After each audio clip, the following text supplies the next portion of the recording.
ଜଗନ୍ନାଥ ପିଲାମାନେ ତୁମମାନଙ୍କୁ ସଂସ୍କୃତ ଶିକ୍ଷା ଏତନରେ ପ୍ରକୋଷ୍ଠ ମଧ୍ୟକୁ ପୁନର୍ବାର ସ୍ୱାଗତ। ପିଲାମାନେ ଆମେ ଗତ କିଛି ପିରିୟଡ଼ ହେଲା ଆମେ ପଢୁଛେ ଧାତୁରୂପ। ଧାତୁରୂପର ଗଣମାନଙ୍କୁ ଆମେ ପଢୁଛେ। ଏ ଗଣରୁ ପ୍ରାୟ ଆମେ 9ଟି ଗଣ ପଢି ସାରିଥିଲେ। ଆଜି ଆମେ ସେଇ ସଂସ୍କୃତ ବ୍ୟାକରଣର ଧାତୁରୂପରୁ ପଢିବା ଶେଷ ଅର୍ଥାତ୍ ଦଶମ ଗଣ ଚୂରାଦି ଗଣୀୟ। ଚୂରାଦି ଗଣୀୟ ଧାତୁ ଯୋଉଟା କି ଆମର ଭାଗ 10 ସେଇଠିକୁ ଆଜି ପଢିବା। ପିଲାମାନେ ନିଶ୍ଚିତ ଭାବରେ ତୁମେମାନେ ଏଇ ଧାତୁ ପଢିବା ଦ୍ୱାରା କିଛି ହେଲେ ବି ସୁଦ୍ଧା ଜ୍ଞାନ ସଂଗ୍ରହ କରୁଛ। ତେଣୁ ଏଇ ଚୂରାଦି ଧାତୁ ଗୁଡ଼ିକୁ ଜାଣିଯିବା ଦ୍ୱାରା ତୁମେ ଅନୁବାଦ ଆଉ ବାକ୍ୟ ଗଠନ ସଂଶୋଧନ ଏଗୁଡ଼ିକୁ ଆରାମସେ କରିପାରିବ ଏବଂ ଅନେକ ଧାତୁକୁ ମଧ୍ୟ ଜାଣି ଯାଉଛ। ତେଣୁ ଏକୁ ନିଶ୍ଚିତ ଭାବରେ ଦେଖିବ ଏବଂ ଯଦି ପଢିବାକୁ ତୁମକୁ ଭଲ ଲାଗୁଥାଏ, ମୋର ଭାଷା ବା ମୋର ଶୈଳୀକୁ ତୁମେ ଯଦି ବୁଝିପାରୁଥାଅ, ତାହେଲେ ନିଶ୍ଚିତ ଭାବରେ ଲାଇକ୍ କରିବ ଏବଂ ସେୟାର କରିବ ଆଉ ସବସ୍କ୍ରାଇବ୍ ମଧ୍ୟ କରିବ, ନହେଲେ ଭିଡ଼ିଓ କରିବା ପାଇଁ ଆଗ୍ରହ କମିଯିବ। ତେଣୁ ନିଶ୍ଚିତ ଭାବରେ ଏହା କରିବ ମୋର ଆଶା। ଏବେ ଚାଲ ଦେଖିବା ଚୂରାଦି ଗଣୀୟ ଧାତୁ। ତାହେଲେ ଚୂରାଦି ଗଣୀୟ ତୁମକୁ ଯୋଉ ଗଣମାନଙ୍କୁ କୁହାହଉଛି ଚୂର ଆଦି। ଏଇ ଚୂର ଧାତୁ, ଚୂର କହିବା ଅର୍ଥ ଚୋରି କରିବା, ଚୂର ଧାତୁ। ଏଠି ଗୋଟେ ଏଇ ଯୋଉ ଆମର ଚୂରାଦି ଗଣୀୟ ଧାତୁରେ ଗୋଟେ ଣିଚ ପ୍ରତ୍ୟୟ, ଣିଚ ପ୍ରତ୍ୟୟ ମଧ୍ୟରେ ଆସିକିରି ଚୂର ଯୁକ୍ତ ଣିଚ ହେଲା ହେଇକି ଚୋରି। ଚୋରିରୁ ଆମର ତାର ରୂପ ହବ ଚୋରୟତି, ଚୋରୟତି, ଚୋରୟତଃ, ଚୋରୟନ୍ତି ଏମିତି।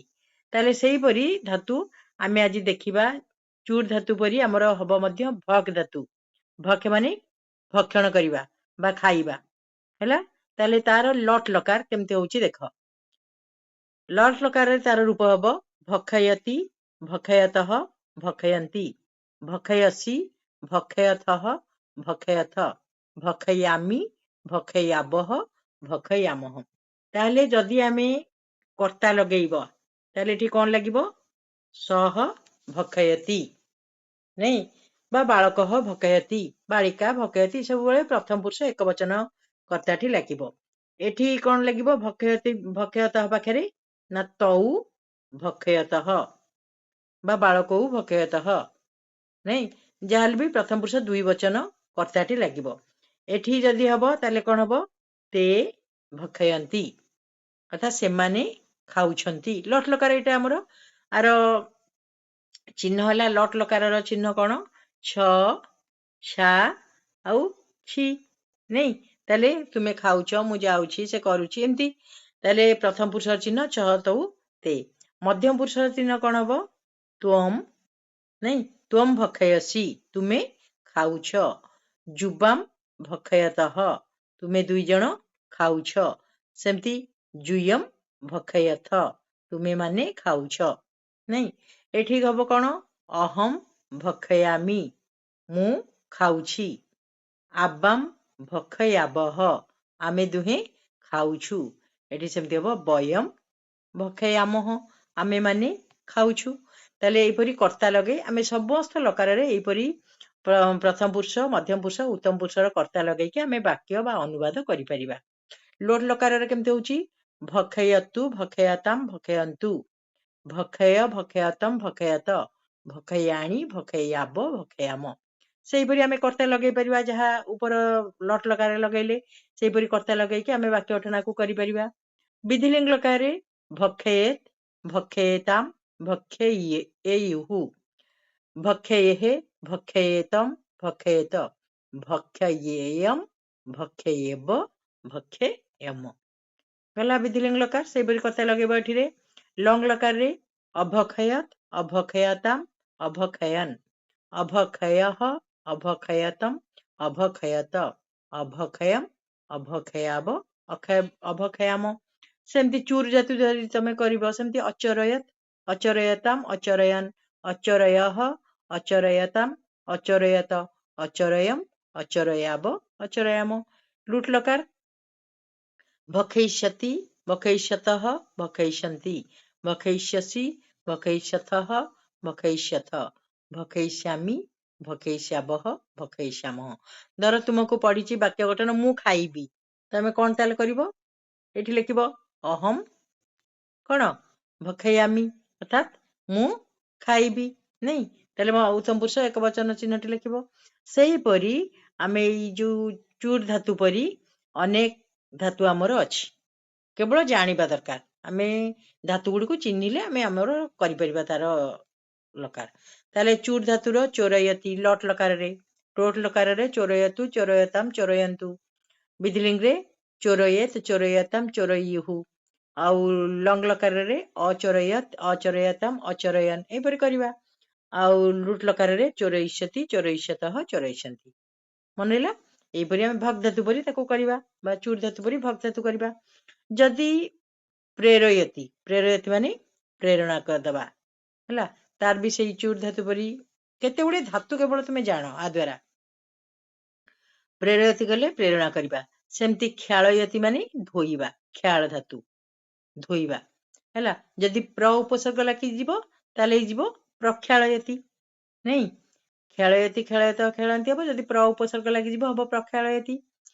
ସେହିପରି ଆଘାତ ଦବା ବା ତଡ଼ି ଦେବା, ତାର ଅର୍ଥ ହଉଛି ତାଡ଼ୟତି। ତାଡ଼ୟତି ମାନେ ମାରିବା ବା ଆଘାତ ଦବା, ବୁଝିପାରିଲ? ତାହେଲେ ଏଇଗୁଡିକ ଭଗ୍ ଧାତୁ ପରି ସବୁ ହେଇଥାଏ।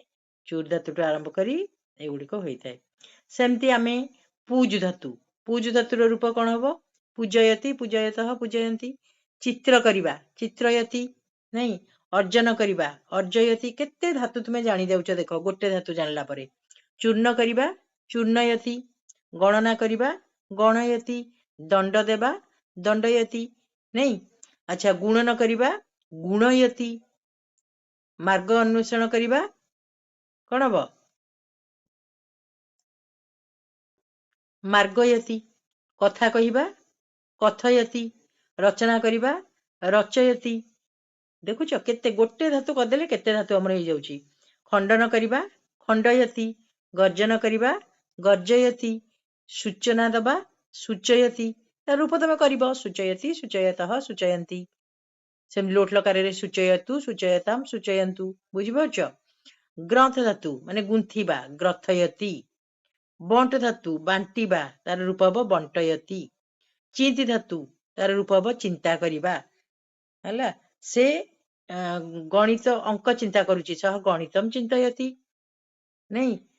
ଆଚ୍ଛା, ସ୍ପୃହା କରିବା ସ୍ପୃହୟତି, ପାଳନ କରିବା ପାଳୟତି, ପୀଡ଼ା ଦବା ପୀଡ଼ୟତି, ଅର୍ଚ୍ଚନା କରିବା ଅର୍ଚୟତି, ସହ ଦେବମ୍ ଅର୍ଚୟତି, ସେ ଦେବତାଙ୍କୁ ଅର୍ଚ୍ଚନା କରୁଛି ନାଇଁ। ବର୍ଦ୍ଧନ କରିବା ବା ପ୍ରକାଶ କରିବା ଅଞ୍ଜୟତି, ଅଞ୍ଜ ଧାତୁ। ମିଶ୍ର ଧାତୁ ମିଶ୍ରଣ କରିବା ମିଶ୍ରୟତି, ଇରି ଧାତୁ ପ୍ରେରଣା ଦେବା ପ୍ରେରୟତି, କୀର୍ତ୍ତି ଧାତୁ କୀର୍ତ୍ତନ କରିବା କୀର୍ତ୍ତୟତି ହେଲା। ତର୍କ ଧାତୁ ତର୍କଣା କରିବା ବା ତର୍କୟତି, ପୁରୁ ଧାତୁ ପୂରଣ କରିବା ପୁରୟତି ପୁରୟତଃ ପୁରୟନ୍ତି। ଉତ୍ ଉପସର୍ଗ ଇରି ଧାତୁରୁ ହେଇଯିବ କହିବା ଉଦିରୟତି, କହିବା। ପ୍ର ଉପସର୍ଗ ଇରୁ ଧାତୁ ଲାଗିଗଲେ ପ୍ରେରୟତି।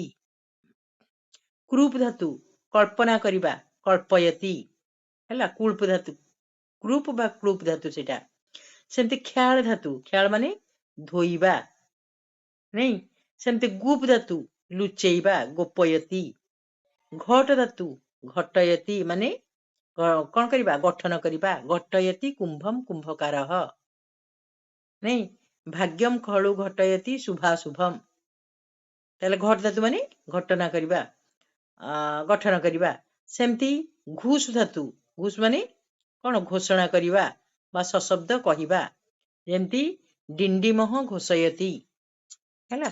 ଆଚ୍ଛା, ଚର୍ଚ୍ଚ ଧାତୁ ଚର୍ଚ୍ଚ କହିଲେ ଚର୍ଚ୍ଚା କରିବା, ଚର୍ଚ୍ଚ ମାନେ ଚର୍ଚ୍ଚା କରିବା। ଶାସ୍ତ୍ରାଣୀ ଚର୍ଚ୍ଚୟତି ସହ ଚର୍ଚ୍ଚୟନ୍ତି, ସହ ତେ ଶାସ୍ତ୍ରାଣୀ ଚର୍ଚ୍ଚୟନ୍ତି, ସେମାନେ ଶାସ୍ତ୍ର କଣ ଚର୍ଚ୍ଚା କରୁଛନ୍ତି।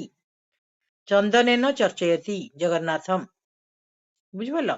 ଚର୍ବ ମାନେ ଚୋବାଇବା ଚର୍ବୟତି, ତାର ରୂପ ହବ।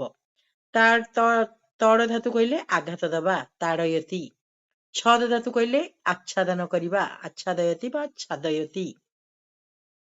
କେତେ ଧାତୁ ହେଇଯାଉଛି ଦେଖ ପିଲାମାନେ। ତୁଳୁ ମାନେ ମାପିବା ତୋଳୟତି କାଞ୍ଚନମ୍ ସ୍ୱର୍ଣ୍ଣକାରଃ, ଅର୍ଥାତ୍ ସୁବର୍ଣ୍ଣକାର କାଞ୍ଚନ ମାନେ ସୁନାକୁ କଣ କରୁଛି ମାପୁଛି। ଆଚ୍ଛା, ତୁଳ ମାନେ ଉପରକୁ ଉଠାଇବା। କୈଳାସମ୍ ଉତ୍ତୋଳୟତି ସ୍ମ ରାବଣ, ହେଲା ରାବଣ କୈଳାସକୁ ଉଠାଇ ନେଉଛି ନାଇଁ। ପୁସ୍ ମାନେ ପୋଷିବା। ଅନୟା ବୃତ୍ତିଆ କୁଟୁମ୍ବମ୍ ପୋଷୟତି, ଏହି ବୃତ୍ତି ଦ୍ୱାରା ବା ଏହି ଜୀବିକା ଦ୍ୱାରା ସେ କୁଟୁମ୍ବ ପୋଷଣ କରୁଛନ୍ତି। ଭାବ ମାନେ ଚିନ୍ତା କରିବା, ତାର ରୂପ ହବ ଭାବୟତି। ଭୂତାନି ଭାବୟତି ଜନୟତି ବର୍ଦ୍ଧୟତି ବା ଭୂତ ଭାବନଃ। ମାନ ମାନେ ମାନ୍ୟତା ଦେବା, ସମ୍ମାନ କରିବା। ମାନ୍ୟାନ୍ ମାନୟ ଅର୍ଥାତ୍ ସମ୍ମାନ ଦିଅ ଅନ୍ୟମାନଙ୍କୁ। ମୃଷ୍ କହିଲେ ସହ୍ୟ କରିବା। ବିଷ୍ଣୁ ଅପରାଧୀନମ୍ ମର୍ଶୟତି ବା ମର୍ଶୟତେ, ମାନେ ଏଇଟା ପରସ୍ମୈପଦୀ ଧାତୁ ପରି ହେଇପାରିବ, ଆତ୍ମନିଧାତୁ ପରି ମଧ୍ୟ ହେଇପାରିବ। ବୁଝିପାରିଲ। ଲଙ୍ଗ ଧାତୁ, ଲଙ୍ଗ ମାନେ ଅତିକ୍ରମ କରିବା। ସମୁଦ୍ର ମଲ୍ଲଙ୍ଘୟନ୍ ତେ। ଅର୍ଥାତ୍ ସ୍ଫୁଟ ମାନେ ଫୋଡ଼ିବା ବା ଭେଦ କରିବା। ଭାଣ୍ଡମ ସ୍ଫୋଟୟତି, ନାଇଁ ଅର୍ଥାତ୍ ମାଠିଆକୁ ସେ ଫୋଡୁଛି। ସ୍ୱାଦ ମାନେ ଚାଖିବା। ସ୍ୱାଦୟତି ମଧୁହୁ। ଲୋକ ମାନେ ଦେଖିବା। ଲୋକୟାମି ପ୍ରକୃତି ବୈଚିତ୍ର୍ୟତାମ୍, ହେଲା। ଆଚ୍ଛା, କୁଶ ମାନେ ନିନ୍ଦା କରିବା। ଏଟା ଆତ୍ମନିପଦୀ ଧାତୁ ହବ। କୁଶ୍ଚୟତେ କୁଶ୍ଚୟତେ କୁଶ୍ଚୟନ୍ତେ। ସେମିତି ଏଇ ଯୋଉ ଚିତ୍ ଧାତୁ ମାନେ ଚେତିବା ବା ଚେତାଇବା, ସେଟା ବି ଚେତୟତେ ମାନେ ଆତ୍ମନିପଦୀ ଧାତୁ ପରି ହବ। ତର୍ଜ ଧାତୁ, ତର୍ଜ ମାନେ ଭର୍ଚ୍ଛନା କରିବା। ଏଇଟା ଦୁଇ ପ୍ରକାର ହେଇପାରିବ। ତର୍ଜୟତେ ତର୍ଜୟତେ ତର୍ଜୟନ୍ତେ, ତର୍ଜୟତି ତର୍ଜୟତଃ ତର୍ଜୟନ୍ତେ ହେଇପାରିବ। ମାନେ ପରସ୍ମୈପଦୀ ଧାତୁ ଆଉ ଆତ୍ମନିପଦୀ ଧାତୁ ପରି ହେଇପାରିବ। ସେହିପରି ବଞ୍ଚୟତି, ବଞ୍ଚୟତି ମାନେ ପ୍ରତାରଣା କରିବା ବା ଠକିବା। କଥମ ଅନୁଗତମ ମାମ୍ ବଞ୍ଚୟସି, ହେଲା। ଆଚ୍ଛା, ସେହିପରି କଳ, କଳ ମାନେ କଳନା କରିବା ବା ଚିନ୍ତା କରିବା, ହେଲା। କହ ସମର୍ଥ ସ୍ୟାତ୍ କଳୟିତୁମ୍ ନକ୍ଷତ୍ରାଣୀ, ନକ୍ଷତ୍ର ମାନଙ୍କୁ କଳନା କରିବା ପାଇଁ କିଏ ଚିନ୍ତା କରିପାରିବ। ଆଚ୍ଛା, ସେହିପରି କଳୟାମି ମଣିଭୂଷଣମ୍ ବହୁ ଦୂଷଣମ୍, କଳୟାମି ମାନେ କଣ ଚିନ୍ତା କରିବା। ଆଚ୍ଛା, ଆସ୍ୱାଦନ କରିବା। ରସ ଧାତୁ, ଆସ୍ୱାଦନ କରିବା। ରସୟତି ପୁଷ୍ପମଧୁ ମଧୁପଃ। ବର ଧାତୁ, ବର ମାନେ ପସନ୍ଦ କରିବା। କନ୍ୟା ବରୟତେ ରୂପମ୍। ବିଳମ୍ବ, ବିଳମ୍ବ ମାନେ ଛଳିତ ହବା ବା ଅନୁକରଣ କରିବା। ବୁଝିପାରିଲ। ବିଳମ୍ବତେ ବୃଦ୍ଧଃ ଶିଶୁମ୍। ବଞ୍ଚନା କରିବା ମାନେ ଠକିବା। କଥମ ନିରପରାଧମ ମାମ୍ ବିଳମ୍ବୟତି, ବୁଝିଲା। ସ୍ପୃହ, ସ୍ପୃହ ମାନେ ଇଚ୍ଛା କରିବା। ପୁଷ୍ପେଭ୍ୟଃ ସ୍ପୃହୟତି ଅର୍ଥାତ୍ ପୁଷ୍ପକୁ ବା ଫୁଲକୁ ଇଚ୍ଛା କରୁଛି। ସୁଦ୍, ସୁଦ୍ ମାନେ ହିଂସନେ ବା ମାରିବା। ବ୍ୟାଘ୍ର ବନେ ମୃଗାନ୍ ସ୍ୱୋଦୟତି ବା ନିଷୁଦୟତି, ଏହିପରି ହବ। ତାହେଲେ ଚୁରାଦି ଗଣୀୟର କେତେକ ଆତ୍ମନିପଦୀ ଧାତୁର ପ୍ରଥମ ପୁରୁଷ ଏକବଚନ ରୂପ ମଧ୍ୟ ଏଠି ଦିଆଗଲା। ଏଠି ଦେଖିନିଅ। ମନ୍ତ୍ର ଧାତୁ, ମନ୍ତ୍ରଣା କରିବା, ତାର ଲଟ୍ ଲୋଟ୍ ବିଧିଲିଙ୍ଗ ଲୁଟ୍ ଏବଂ ଲୋଟ୍ ସବୁ ଦିଆଗଲା। ସେହିପରି ଭର୍ଚ୍ଛନା କରିବା, ଭର୍ଚ୍ଛ ଧାତୁ, ହେଲା। ବଞ୍ଚ ଧାତୁ ହେଲା ପ୍ରତାରଣା କରିବା, ତାର ଲଟ୍ ଲକାର, ଲୁଟ୍ ଲକାର, ବିଧିଲିଙ୍ଗ ଲକାର, ଲୋଟ୍ ଲକାର, ଏଗୁଡିକ ସବୁ ସମସ୍ତ ଲକାରରୁ ଗୋଟେ ଗୋଟେ ଦିଆହେଲା। ତୁମେ ତାକୁ ଅଭ୍ୟାସ କରିବ। ପ୍ରାର୍ଥ ମାନେ ପ୍ରାର୍ଥନା କରିବା, ବୁଝିହେଲା। ତାହେଲେ ଏହିପରି ଆମେ 10ଟି ଗଣ ଧାତୁକୁ ଗୋଟି ଗୋଟିକି ପିଲାମାନେ ପଢିଲେ। ଆଜି ଆମର ଥିଲା ଶେଷ ଗଣ 10 ଅଧ୍ୟାୟ ଅର୍ଥାତ୍ ଚୁରାଦି ଗଣୀୟ ଧାତୁ। ପିଲାମାନେ ନିଶ୍ଚିତ ଭାବରେ ତୁମେ, ଯୋଉମାନେ ତ ନ ପଢିବା କଥା ସେମାନେ ଦେଖିବେନି, କିନ୍ତୁ ଯୋଉମାନଙ୍କର ଆଗ୍ରହ, ଯୋଉମାନେ ପଢିବା ପିଲା, ସେ ନିଶ୍ଚିତ ଭାବରେ ଦେଖିବେ ଏବଂ ଟିକନିକରେ ୟାକୁ ମନେ ରଖିବେ। ଏବଂ ଏହା କେବଳ ଆମର ପାଠକୁ ସାହାଯ୍ୟ କରିବ ତା ନୁହେଁ, ସଂସ୍କୃତର ମାନକୁ ମଧ୍ୟ ବଢେଇବ। ତେଣୁ ଆଜି ପାଇଁ ଆମେ ଏଇଠି ହିଁ କ୍ଲାସକୁ ରଖିବା। ପୁଣି ଗୋଟେ ନୂଆ ଅଧ୍ୟାୟ ନେଇ ସମସ୍ତେ ସଂସ୍କୃତ ଶିକ୍ଷାୟତନର ଏ ପ୍ରକୋଷ୍ଠ ମଧ୍ୟରେ ଉପସ୍ଥିତ ହେବା। ତାହେଲେ ଆଜି ପାଇଁ ଏତିକି, ଏଇଠି ରହିବା। ଧନ୍ୟବାଦ ସମସ୍ତଙ୍କୁ।